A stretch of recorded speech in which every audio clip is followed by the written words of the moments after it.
அருட்பெரும் ஜோதி ஜனவரி 14 போகி பண்டிகை அன்று உங்களோட கல்லாப்பெட்டியிலும் பூஜை அறையிலையும் செய்ய வேண்டிய சூட்சமமான போகி நசிய பரிகாரத்தை சொல்கிறேன். மறக்காமல் அனைவரும் செய்யுங்க. முக்கியமாக நம்ம ஃபாலோயர் அனைவருக்கும் பொங்கல் நல்வாழ்த்துக்கள். பொங்கல்னு கமெண்ட் பாக்ஸில் மென்ஷன் பண்ணி லைக் பண்ணி ஷேர் பண்ணி சப்ஸ்கிரைப் பண்ணிவிட்டு இந்த பதிவை முழுமையாய் பாருங்கள். அருட்பெரும் ஜோதி அருட்பெரும் ஜோதி தனிப்பெரும் கருணை அருட்பெரும் ஜோதி. குருவே சரணம் குருவே துணை, குலதெய்வமே சரணம் குலதெய்வமே துணை, குபேரரே சரணம் குபேரரே துணை.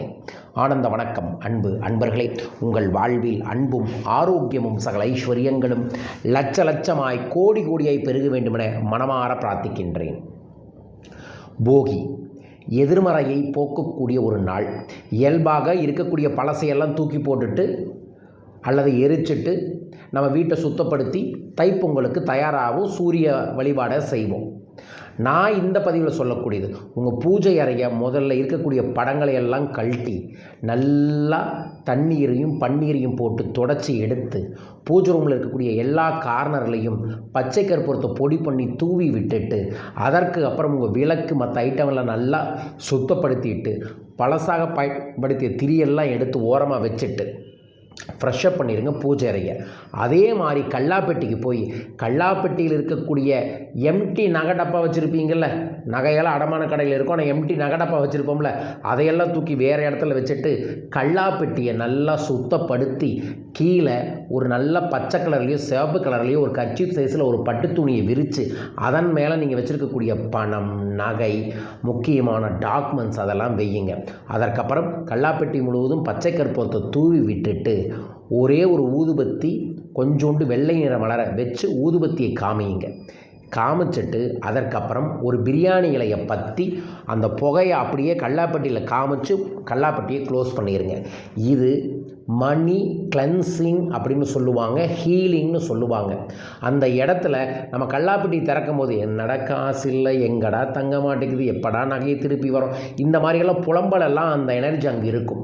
இந்த ப்ராசஸை பண்ணினீங்க அப்படின்னா அந்த கெட்ட எனர்ஜி எல்லாம் நகர்ந்து விடும்.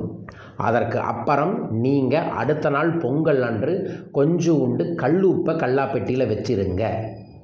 பொங்கல் வழிபாடு செஞ்சோன்னா கொஞ்சோண்டு கையளவு கல்லாப்பெட்டியில் கல்லுப்பு வச்சு பிரார்த்தனை பண்ணிக்கங்க. குலதெய்வத்தின் அருள் மகாலட்சுமி அருள் நிறைந்திருக்கட்டும் அந்த இடத்துலன்னு. இதைய மறக்காமல் போகி பண்டிகை அன்று செய்யுங்கள். அனைவரும் இதை செய்துட்டு அதற்கு அப்புறம் நான் சில பரிகாரங்களை சொல்லியிருக்கேன், அதை மறக்காமல் செய்யுங்க. போகி என்று உங்களை நோக்கி இருக்கக்கூடிய பணம் சார்ந்த எதிர்மறைகள், பணம் சார்ந்த குப்பைகள் அத்தனையும் அழிந்து காணாமல் போய் நேர்மறையாற்றல்கள் பெருக வேண்டுமென முன்கூட்டியே இதையை பதிவு செய்கிறேன். இதையை பயன்படுத்தி அனைவரும் தை பிறந்தவுடன் வழி பிறந்து சகல செல்வங்களையும் பெற வேண்டுமென பிரார்த்திக்கின்றேன். பயன்படுத்தி கொள்ளுங்கள். வாழ்க. வரும் திங்கட்கிழமையிலிருந்து ஜனவரி 12ஆம் தேதியிலிருந்து வெற்றி நமதேங்கிற ஒரு வாட்ஸ்அப் பயிற்சி வகுப்பு நடக்குது. கண்டிப்பாக நீங்கள் கலந்துக்கங்க. நாடி நரம்பெல்லாம் தன்னம்பிக்கை பெருக, தை பிறந்து உங்களுக்கு பல வெற்றிகள் கிடைக்க இந்த பயிற்சியில் மிஸ் பண்ணாமல் கலந்துக்கங்க. தை அமாவாசை ஜனவரி 18 கோயம்புத்தூர் வெள்ளிங்கிரி மலை அடிவாரத்தில் இருக்கக்கூடிய குபேர பீடத்தில் சிறப்பு குலதெய்வ வசிய படையல் பூஜை ஏற்பாடு பண்ணியிருக்கோம். இந்த பூஜையில் மறக்காமல் அனைவரும் கலந்துக்கங்க. வர முடியாதவங்க உங்கள் பேரை சங்கல்பம் பண்ணுங்கள். ஹம்சா 3 திஷ்டிக் கயிறும் சுத்த சந்தனத்தை பீடத்துக்கு போட்டு அந்த சுத்த சந்தனத்தை உங்களுக்கு பிரசாதமாக அனுப்புகிறோம். பயன்படுத்தி கொள்ளுங்கள். ஜனவரி 25ஆம் தேதி நான் மலேசியா வர இருக்கின்ற மலேசியா அன்பர்களும் நண்பர்களும் என்னை சந்திக்க கீழே இருக்கக்கூடிய வாட்ஸ்அப் நம்பரில் தொடர்பு கொள்ளுங்கள். மீண்டும் ஒரு அற்புதமான பதிவில் உங்கள் அனைவரையுமே சந்திக்கின்றேன். அனைவருக்கும் தெய்வீகமான செல்வ செழிப்பான பொங்கல் திருநாள் அமையட்டும். வாழ்க வையகம், வாழ்க பணமுடன். நன்றிகள் கோடி.